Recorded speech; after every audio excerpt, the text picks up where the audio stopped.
If you'd like to know where things are in CapCut and what they do, you're in the right place. CapCut for Desktop. I'm using the PC version. If you're using a Mac, you may need a translator for certain details because I don't speak Mac. We're going to look at the CapCut for Desktop homepage. I want to show you where things are and what they do. We'll focus on options and features that only appear on the homepage. So for things that are accessible within a CapCut project, we'll gloss over those for now, but I've covered those things more thoroughly in other CapCut videos, so check those out too. Let's go. When you launch CapCut for Desktop, this is the first screen that appears. CapCut calls it the homepage. The big button on top is where you go when you want to create a new project. Click it and you'll be inside the CapCut editor. Now CapCut will automatically name your project file, and for me it's a 4-digit number. You can rename your project anytime to something that makes more sense to you. You can do that by coming right up here to the top and just click in there and type in what you want it to be. And if you're ever inside the CapCut editor and you want to get back to the homepage, you can come up here to Menu and say Back to Homepage, or you can just hit the X in the upper right-hand corner to close the application. It'll return you back to the homepage. Starting at the top left, you have your avatar and a link to manage your account and subscription. This takes you to the CapCut website. The next menu item is Home, which brings you back to this startup screen, also known as the CapCut homepage.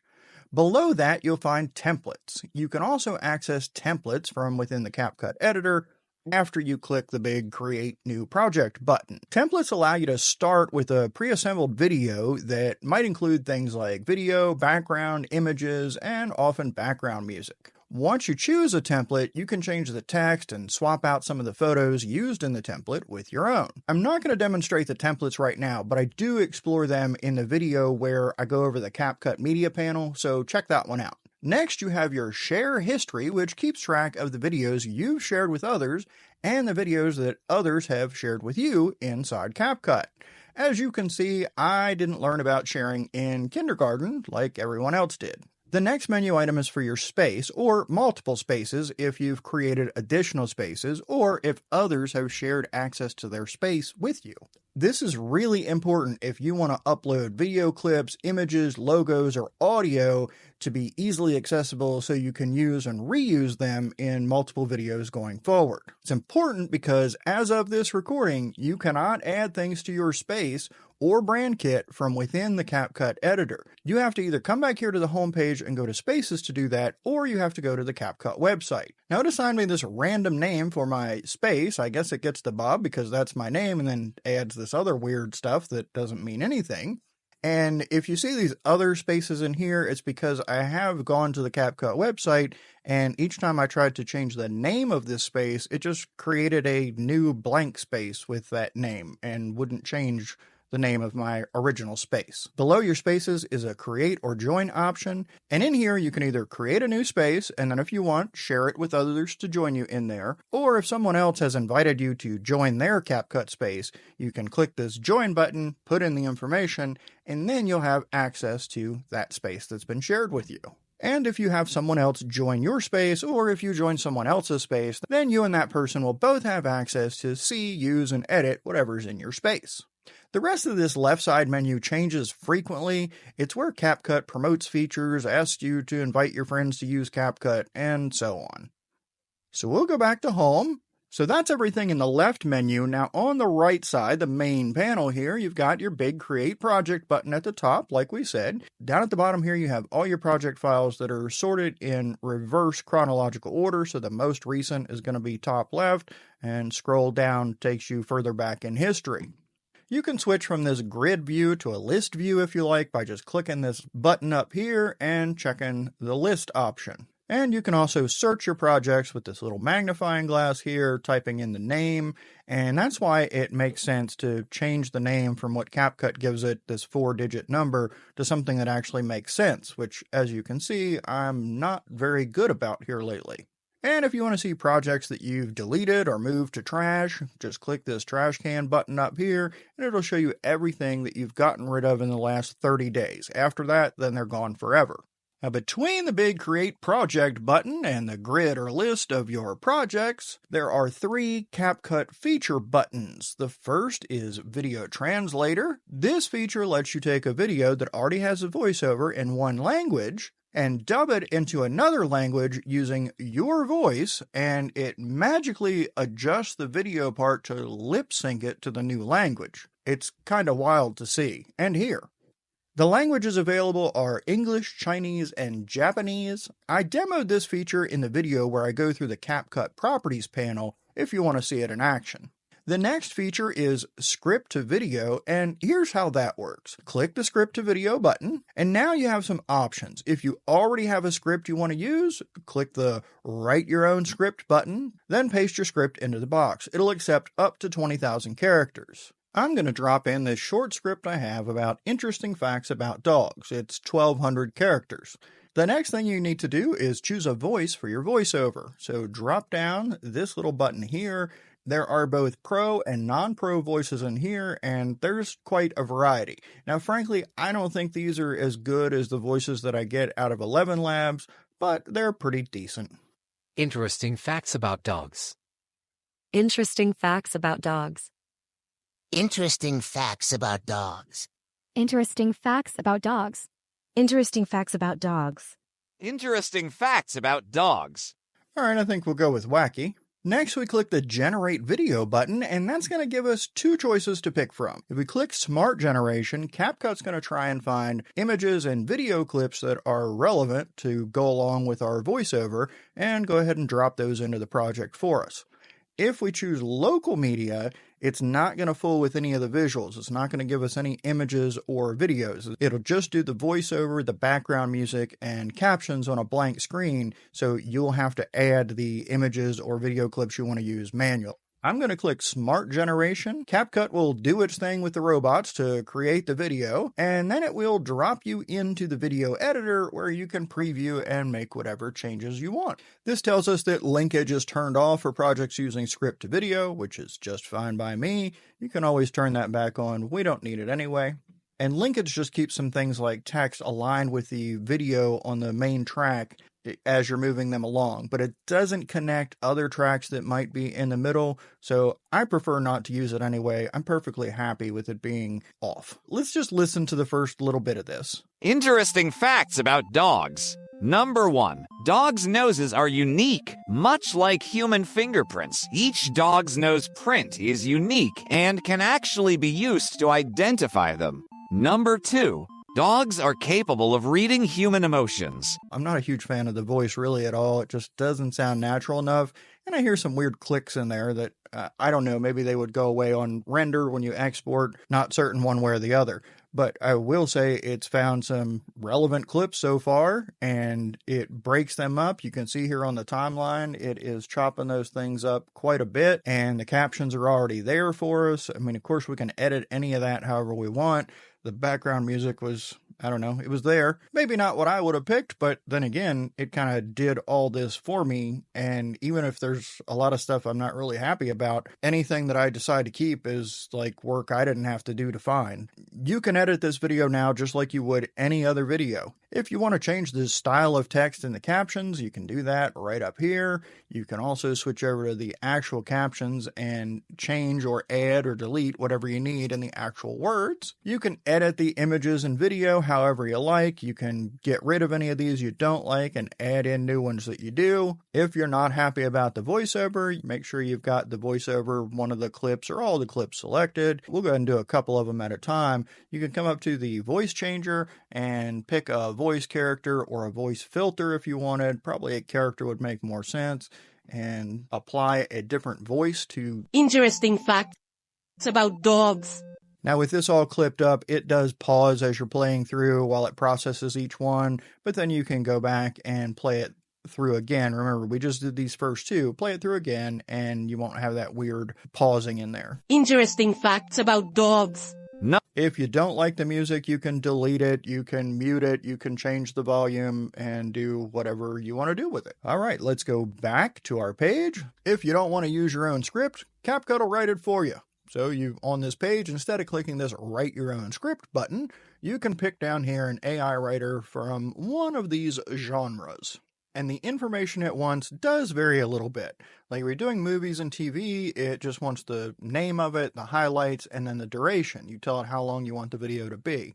But if we go down to commercials, now it wants to know the product name, the brand name, selling points, target audience, the duration, the price, and any promotion details. So they have some different categories of AI writers here. And if you have something that doesn't fit into any of them at all, you can just come down here to other and describe what you want. I think we'll come down to tech info and we will follow its examples up here. And we'll say example product, we'll say CapCut. Highlights, the example it gives us is tutorials. So let's give that a shot. And maybe we'll say top features. I'll leave the duration at any and say generate script. From here, we can edit the script if we want, so I'm going to take out this first sentence. I really don't like that. I highly recommend you read these if you're going to use them. Make sure the information you're putting out there is accurate. I'm just doing this for a demo, so we're not going to get too deep into it. And you have some variations. Down at the bottom, this says 1 of 3. Click this right arrow button, and you'll have 3 different options of scripts to pick from.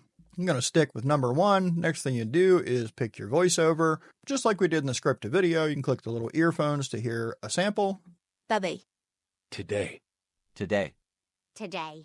Today. Today. Today. Today.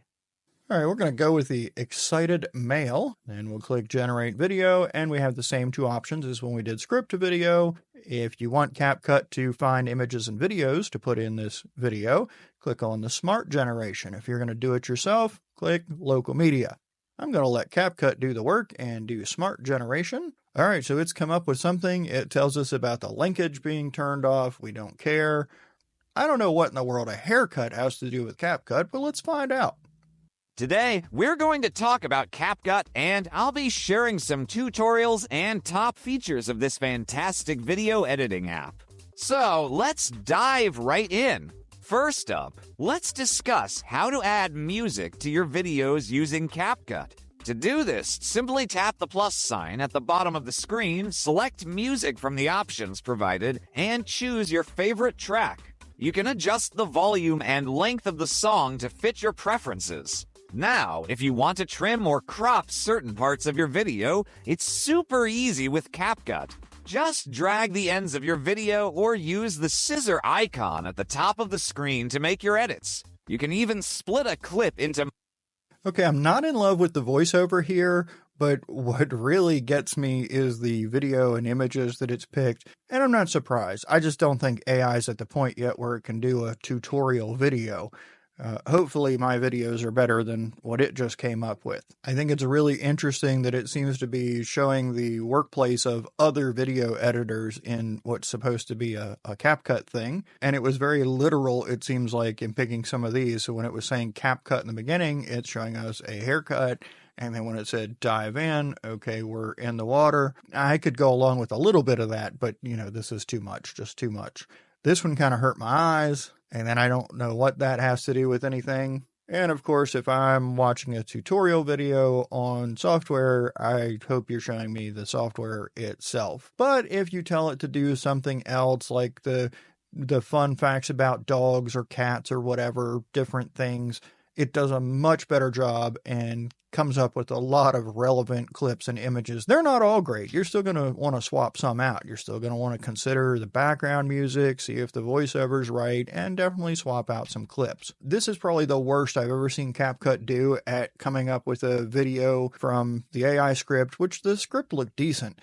It was just the visual part. It just doesn't have screenshots of the software in its stock library to pick from and put in. But I'm leaving this worst example in. I'm not going to cut it out of the video because I think it's important that you know that if you're trying to do something like this, the more specific you're trying to get when it comes to using any AI video generator, the harder it's going to be to do. If you want to make a video talking about mountains, easy. There's tons of stock media out there. It's kind of general. If you want to make a very specific video about a certain mountain range during a certain period in time, That's going to be tough because the stock media libraries either aren't going to have much of that, or the tags and keywords either aren't going to get picked up out of your script very well, or they're not going to match anything that's in the library. So the next thing we have here is the long video to shorts. Now, the first time you click this button, you might get this little screen pop up that sort of explains what the long to shorts is all about. It's very brief. You can close it.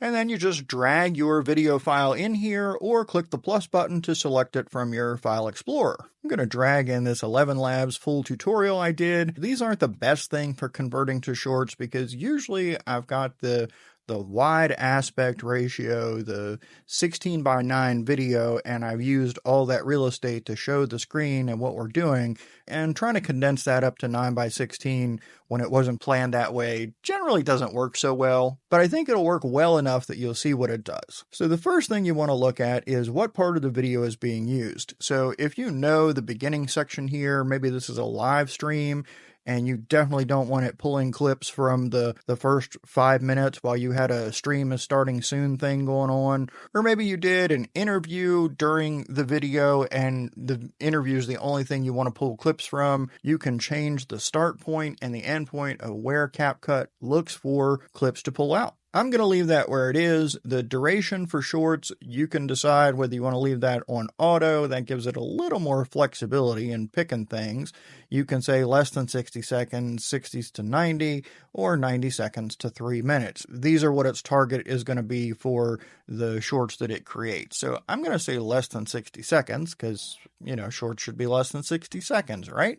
And then we just click the Get Shorts button. The first time you use this, you may get a privacy acknowledgement pop up that you have to accept and click OK on. Read that, of course, and then click OK if you're good to proceed. CapCut and the robots will get busy doing whatever robots do to make this into a bunch of short videos. And then it'll pop up with the shorts that it has come up with for you. In this case, it came up with 12 out of that, I think it was 25, 27 minute video, 22, I don't know, somewhere in the 20s. It's done some nifty work here. For one thing, it comes up with titles on its own, which is pretty cool. It looks like they are all indeed under a minute long, which is what I told it to do. And it seems to have put importance on having a face in these shorts. In this how-to video that I did, I had my ugly mug in a circle down in the corner, much like I do in the video you're watching right now, and it seems to have zoned in on that. We'll take a look and see if it stayed there, if it moved around. It's put captions on these. It looks like it's used some different styles to do that. You can preview any of these by just clicking the play button.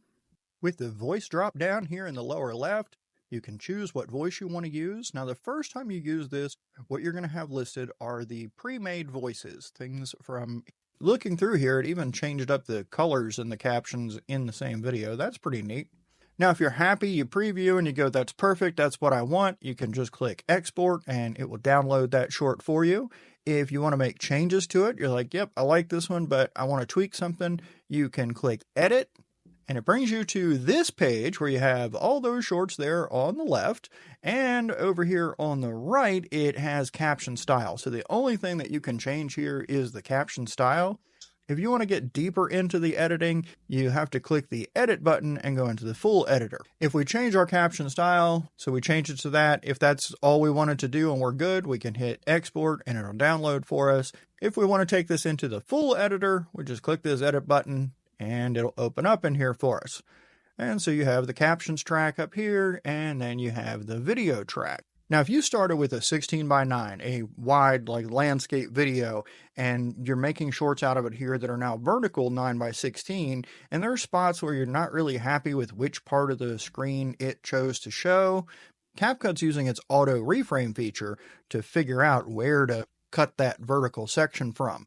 But if you've got a spot that you don't like, you want to make some changes to it, couple things you can do. Select the video and come over here under video and scroll down to, we're already scrolled down to it, auto reframe, uncheck that box, and now it'll return it to a 16:9 ratio, but just at the width of the vertical video. So you can then stretch that out however you want, wherever you want, and do your thing.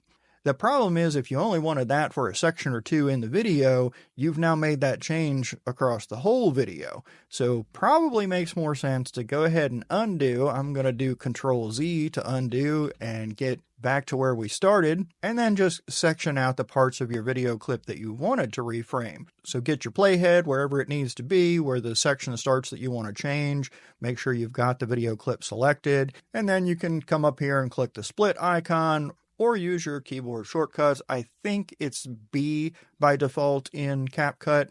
I've changed mine to S, so anywhere I go, I just hit S. I have the keyboard shortcuts that I use most often in CapCut in my Stream Deck, so that I don't even have to remember the shortcuts. I have a pretty little picture that shows me what I'm doing. But split out the sections that you want to work with, and then come back and click. This is the area we wanted to deal with. Uncheck the auto reframe over there, and now on the section we selected, it took it back to its original ratio, but it didn't change the rest of the video, so we don't have to go messing around with the whole thing. Now you might be wondering at this point, where in the world did the rest of those shorts go? What about all the rest of them? How do I just edit one? No problem. If we close out of our editor here, it brings us back to this screen where we have all those shorts that we can carry on from there. If we want to go back even further from this screen, we can go back one, and we will be to where we uploaded it. And now we can come down to our history and click whichever one it was. We know it was the last one we're working on here. Just click that and you're right back to where you can preview, export, edit, whatever you want to do with them. And you got this little time thing up here, and if you hover over it, it says you can convert 180 minutes of long videos to shorts for free every month, and how many you have left for this month. I don't know if this is any different for pro users or free users. Maybe that's the allotment everybody gets. With my pro account, I often see things that say you have this many uses left or whatever, but even once I've used that many uses, it still lets me use it, so I can't say for sure. The long video to shorts is marked on the homepage as a free feature, as well as the video translator. And we have now been through the entire homepage. If you don't have CapCut yet, there's a link in the description. It is an affiliate link, which means I may receive a small commission if you end up purchasing something. You don't have to. Hey, go try the free. It might do everything you need. And I certainly appreciate it when folks do use my affiliate links. If you want to keep going exploring CapCut with me, watch this video right here.